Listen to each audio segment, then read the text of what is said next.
Welcome back, my friends, to the show that never ends, and glad you could attend. Come inside, Movie Maniacs, as we take a look at the big blockbuster set to make $100 million this weekend film called Transformers 4 Age of Extinction, or just Transformers Age of Extinction, however you want to approach it. Michael Bay's fourth installment in the Transformers franchise. Now, this time around, we see the effects of the events after Transformers 3, where the Chicago pretty much got attacked by the alien robots. And, well, now, the Decepticons are still on the run, those few remnants that are sitting out there, and the U.S. government is hunting them down.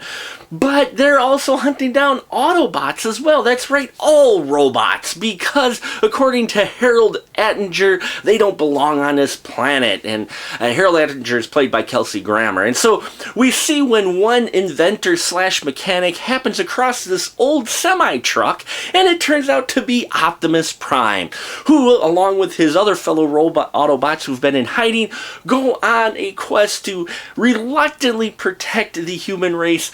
Also because they're fighting some other baddies that they weren't expecting to show up, including one called Lockdown, which was an assassin robot sent to annihilate all the robots on the planet. And not only that, but the humans have started building their own robots, including one that they call Galvatron. Yes, folks, Transformers 4. Now, they say, Albert Einstein said the definition of insanity is repeating the same action and expecting different results. So I guess I am insane in going to Transformers 4 to the theater expecting a different film. Now, I'm not going to sit here and completely slam this film. I will say right now that I did enjoy the action scenes. And the fact that the Transformers now had a lot more definable characteristics, and the action scenes when they were fighting, you could see who was fighting who and whatnot. So those were very crisp and clear. Now, I did see it in the 2D, not the 3D, and I heard the 3D is spectacular for this film. So the special effects, which a film riding on robots that transform, you would expect it to be very special effects laden. So that didn't surprise me, and I very much enjoyed the fact that you could tell what was actually going on in the action sequences. The thing is this film had the promise of being so much more, which is probably the most frustrating part for me for this film. You've got a new cast in here, okay? We've kind of 86 the old cast, so we're starting fresh, anew. This was Michael Bay's way. It felt, a lot of people were, that this film was going to be the new reinvigorating punch that the franchise needed, but instead we get Michael Bay times 10 in here. More explosions, more actions, and even a couple of fingers at the audience for criticisms that he's done, which I have a special reviewer who will go a little bit more into the dialogue there.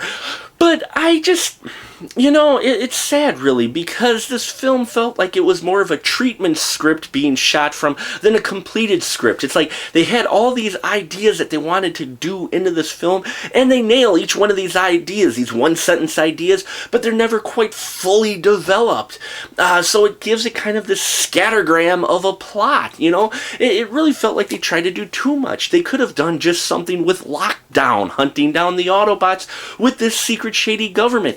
They could have done something just with Galvatron coming back to life and doing that angle, or just the fact that the Autobots are being hunted and this family helping them out while being in some peril. But they tried to do it all, tried to do so much in this film, and it ended up coming off a bit of a mess, a bit of a I don't know, a schizophrenic script, maybe you want to say.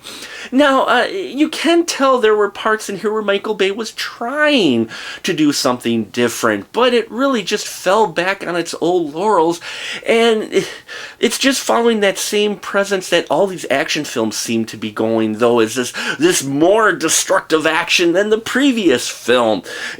And only this time it was in China instead of the US, which I thought was interesting that they changed the venue, and for once we don't have a US city getting completely obliterated by something. No, now it was in China that was getting obliterated. This film really does have a lot of moments in it, just moments that you see potential for this to be actually a meaty, solid story, but instead we get the lightning action-packed blow through these ideas to get to the next action scene type of film that the other three films have come out with. I will admit this was better than 2, but not by much, and 3, its first half was good, not quite so much its second half, and in this one, almost the same route. You know, you could see that potential there. It just, for me, didn't quite get there, which is funny because I enjoyed Sucker Punch. So